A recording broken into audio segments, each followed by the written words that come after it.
Hi guys, and welcome back, and today I have a foundation review for you, and I'm going to be reviewing the recently relaunched Lancome Teint Idole Ultra Wear Foundation.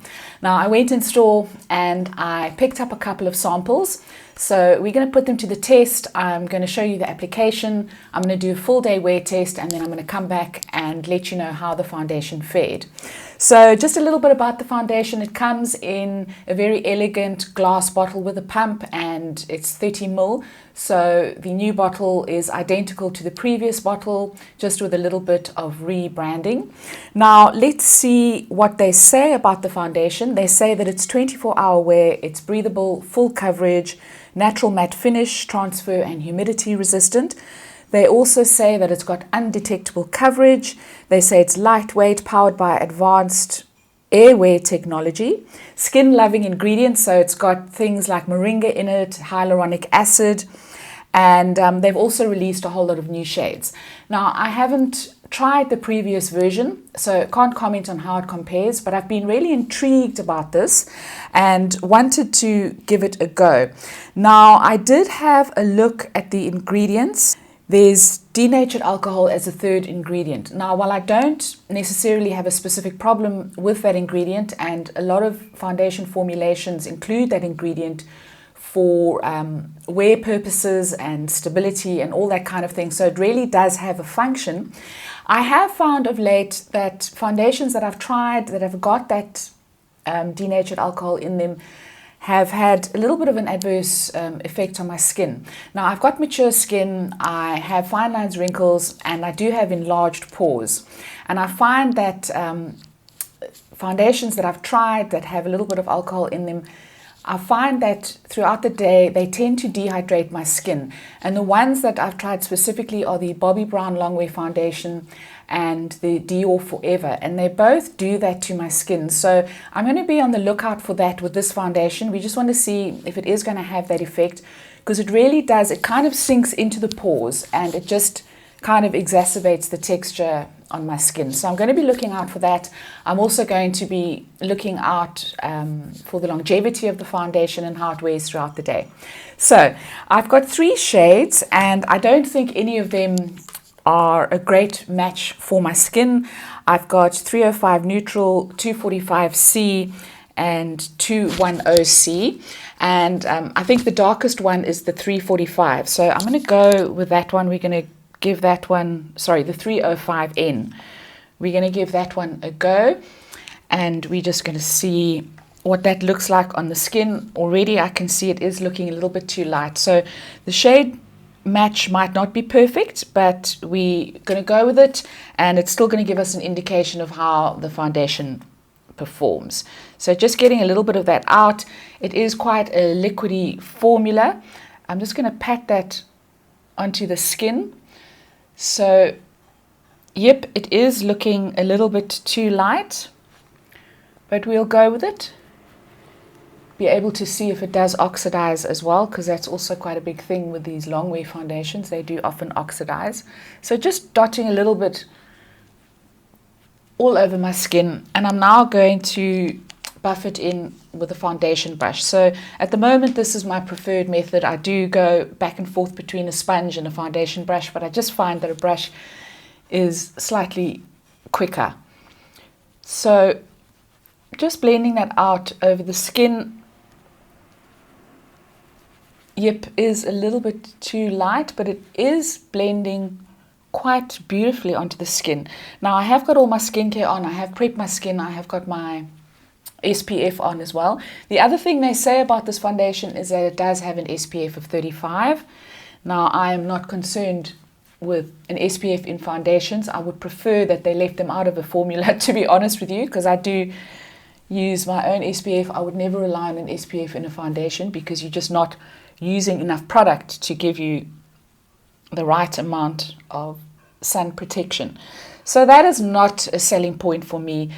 As well as the skincare benefits, I've never relied on a foundation for skincare benefits, although obviously with technology going the way it is, a lot of foundations are coming out with things that are a lot more beneficial to the skin. I don't think it can hurt, but it's definitely not something that would specifically make me buy a foundation. I'm looking for a foundation that is going to help to blur my pores. It's going to give me a flawless complexion. I'm looking for one that's going to last me a good 8 hours, that's going to give me minimal transfer, and just one that makes my skin look really good. So those are the things I'm looking for in a foundation. Now, just having a look at it closely, it is giving me a really beautiful finish. It's a very light foundation. It feels light on the skin. It really feels like I'm wearing nothing. Just going to blend my upper lip. Really is giving me a very, very nice finish. A really flawless finish. It's not exacerbating my texture at all, which is really good. And it's just becoming one with the skin. So really feels very light on the skin, looks very light on the skin for all the claims that they're making, the 24-hour wear, etc., humidity resistant, transfer resistant, all those things. For all those claims, it really is looking light and beautiful on the skin. And it's looking quite natural. So I'm very pleased with how it's looking. I'm just making sure that it is all blended in. I can see a little bit of my redness peeking through, but I actually quite like the way my skin is kind of showing through, because I want a transfer proof, smooth foundation, but I don't want it to look like a mask or, to really scream makeup. So I don't mind a little bit of texture coming through, a little bit of redness, because it just makes it look more natural, especially on more mature skin. So really liking how that looks. Now I'm going to apply a little bit of blush. We're going to see how it fares when you apply a little bit of blush. We'll see if the foundation moves around or lifts or anything like that. So I'm going in with my MAC Cream Glow Play blush in the color Grand, and we're just going to pop a little bit of that onto the cheeks, and then we're going to blend it out, and we're just going to see if anything moves around. So the blush has applied beautifully. It hasn't compromised the foundation at all. I'm getting more of a kind of satin feel about the foundation right now, so maybe it still needs to set. It's feeling a little bit tacky, so we'll give it a few more minutes and we're just going to see how it dries down.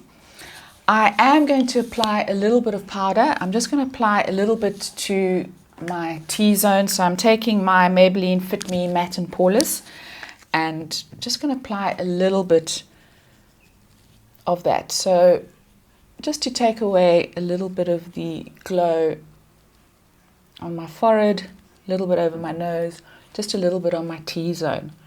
But I'm going to leave it at that, and if I do need to powder throughout the day, I will let you know when I come back and we have a look at the overall wear. So guys, at the outset, I'm very pleased. I think the foundation looks really, really good. I think that it's blended in quite beautifully, except for the tip of my nose. But it really has, it was very, very easy to blend, beautifully smooth formula. And while the shade is a little bit light for me, I can't really say right now that it has oxidized down. So we're going to see how it does throughout the day, but I probably will need to get a couple of shades darker than what I've got on at the moment. But it really is giving me a gorgeous, flawless look, and it's really not screaming foundation. So I'm going to go about my day. I'm going to come back in about 8 hours or so, and we're going to have a look at how this foundation has performed. So I have now had the foundation on for a good solid 8 hours. The lighting might look a little bit different because it is obviously much later on in the day.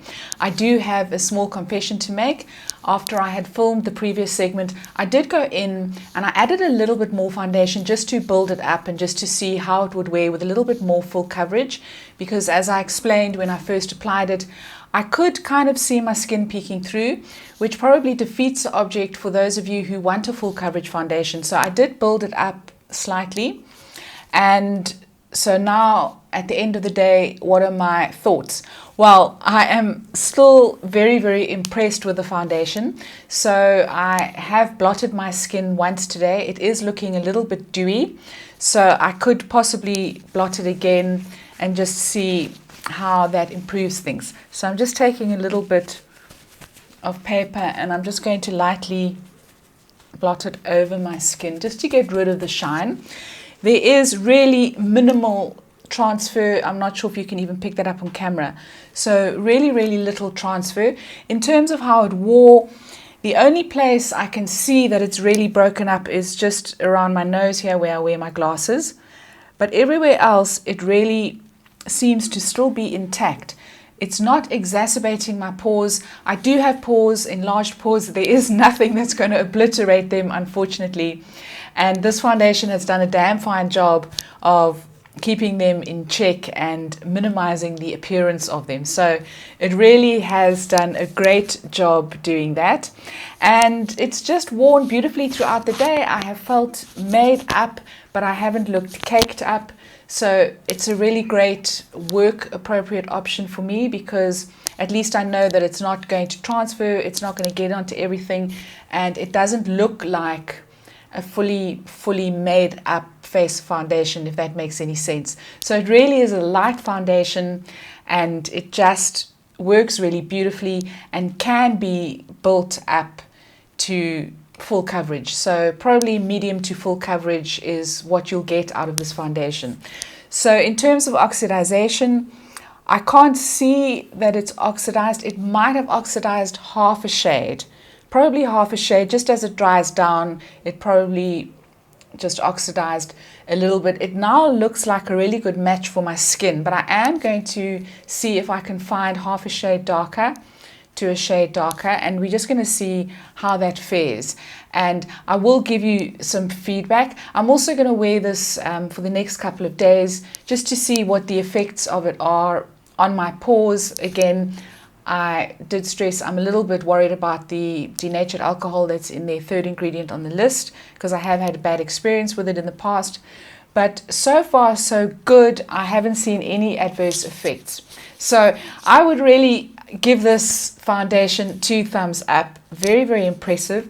Let me know if you've tried it. Let me know if you've used the old version and how this version compares to the old version. I'd love to hear your thoughts on that. If you enjoyed this video, please give it a thumbs up. Please don't forget to subscribe, and I'll see you next time. Ciao, ciao.